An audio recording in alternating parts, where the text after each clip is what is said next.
म्हज्या मोगाच्या भयणीनो आनी भावनो, जेजू क्रिस्ता सोबेन तुमी सगळीं जाणां तुमचें जिवीत जियेतात आनी ताची खबर तुमी आयकूंक दर आयतारा येतात आनी वर्साच्या वर्सा तींच वाचपां आसतात.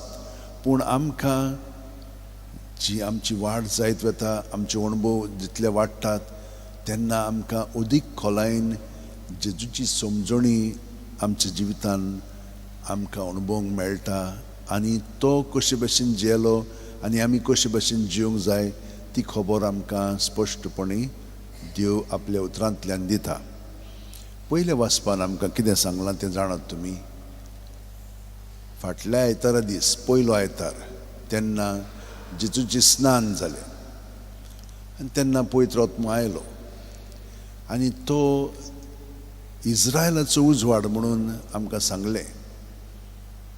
पूण जेजू उजवाड सगळ्या संवसाराचो उजवाड तो. आनी आयच्या पयल्या वाचपान आमकां अशें कळीत केलेलें आसा. पळयात,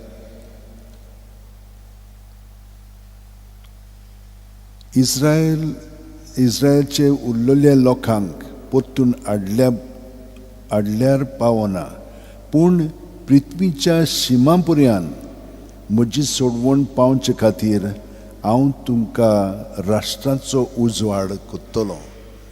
राष्ट्रांचो उजवाड करतलो म्हणून आदी फुडेंच बागनारान सांगलेलें जेजू विशयी.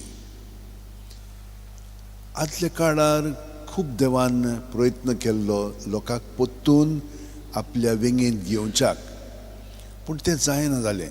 कित्याक पातक आमकां ओडून दवरूंक लागलें आनी पातकां सगळेंच आमचें जिवीत आमी सारूंक लागल्या आनी तें आमकां तातूंतल्यान भायर सरोंक जायना जालें.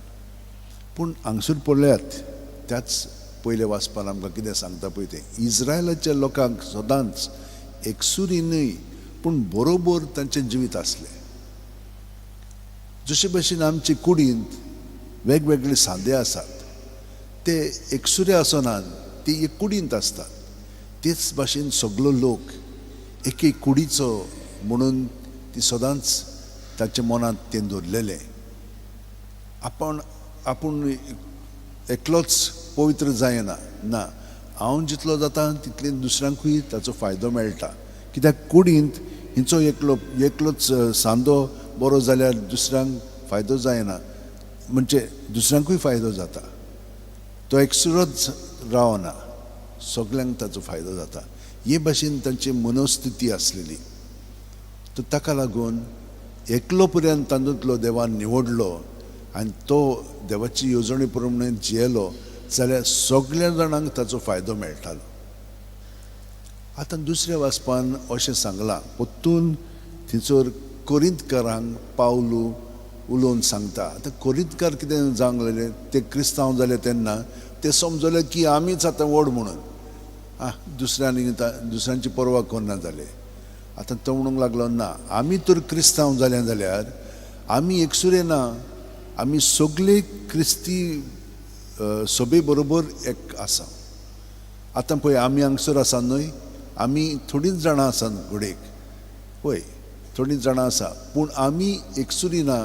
आमी जेन्ना मागणें करता तेन्ना आख्ख्या संवसारांत जीं क्रिस्तांव आसा तांचे बरोबर ही इगोर्ज मात एक जाल्ली आसा. कित्याक जेजू आमचें सोबें आसा आनी जेजू तांचेंय सोबें आसा. कित्याक आतां कितें जालां, जेजून आमकां सगळ्या जाणांक आपले कुडींत एकठायिल्लीं आसा.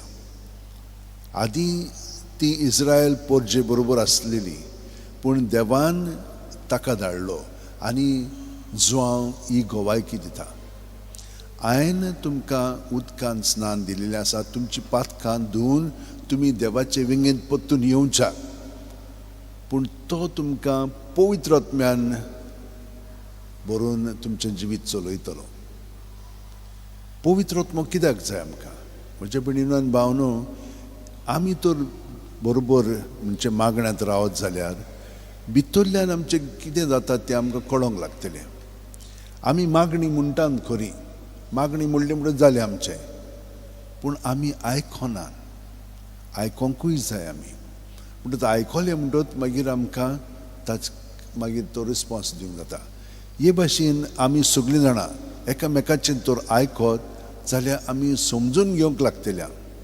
तेच भाशेन देव आमचे कडेन उलयता तें आयकून घेवंक जाय. म्हणटत आतां जुवांव जेन्ना आयलो खूब जाण ताच्या फाटल्यान वेतालो. ते समजले की आतां पळय जेजूय ताचेशी आयलो, तो आतां ल्हान म्हणून ना, तो म्हजे आदीं आसलेलो आनी तो म्हजे खीन व्हड. हें ताणें ही घोवायकी दिली. हांव तुमकां उदकान स्नान दितां पूण तो पवित्र आत्म्यान स्नान दितलो, तुमकां पवित्र आत्म्यान भरतलो. तुमचें जिवीत देवाचे येवजणे भशेन कशे भशेन जिवंक जाय तें ताचे एकवटान रावन आमी जिवंक लागतल्या म्हणून ताणें हें सांगलें. आनी हें आतां स्पश्ट जावंक लागतलें सगळ्या आयताराच्या आयतारा. पूण प्रत्येक सुमानांतूय आमकां खूब ही समजणी मेळटा. कशे भशेन जेजू कोणा पासत आयलो? तो कोण?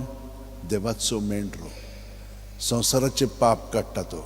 आनी आमी सगळीं जाणां जेन्ना आमी आपलेपणान जियेता तेन्ना आमी पातकान जिवंक लागता. कित्याक आपलेपणान जिवंक लागलीं की ना मागीर हळू हळू आमी आमचेंच चिंतान दुसऱ्यांचें चिंतिना. आमी कशे भशेन जिवंक जाय? एके कुडींत आमी दुसऱ्यांचे पयलीं चिंतूंक जाय तेन्ना आमकां सगळें बाकीचें फावो जाता. हो गूट ताणें आमकां परगटलेलो आसा. सगळें तुज्या मनान, सगळें तुज्या जिवाच्या बळान, सगळें तुजे शक्तीन, सगळें तुज्या मनान सर्वेस्पराचो तूं मोग करतलोय. आनी तुजो मोग कोत्ताय तसो तुज्या पेल्याचो करतलोय. म्हणजे पेल्याचो मोग तूं राव म्हजो कोत्ता ते भशेन करीत जाल्यार म्हाका खूब मेळटलें.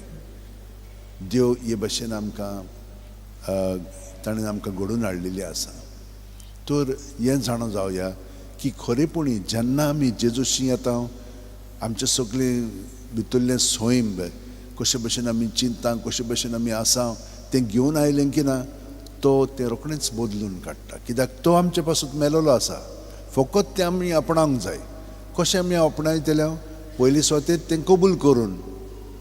कालूच हांगसर इटालियाचो एम्बेसेडर आयलेलो आनी आमी दोगांयनी मीस घेतलेलें आनी तेन्ना आमी उलयताले आनी तेन्ना खरेपणी तो मागीर म्हाका म्हणूंक लागलो कशे भशेन आमचें जिवीत आमी जेजू सोबेन जिवंक जाय.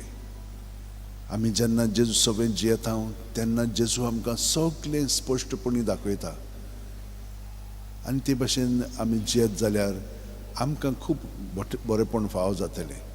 तर हांव तुमकांय म्हणटा तुमी सगळीं जाणां बरे भशेन जियेतात खरी, पूण आनिकूय जिवंक जाय जाल्यार जेजूच्या एकवटान आमी जिवंक जाय. तो आमचे सोबेन आसा, तो आमचे भितर जियेता. ताका कशे भशेन प्रत्येक जाणां आमी एकवटान रावतल्या. खूब जाणांक तें जायना कित्याक भितरल्यान आमची चिंतना येणे ताणें गुंवतात.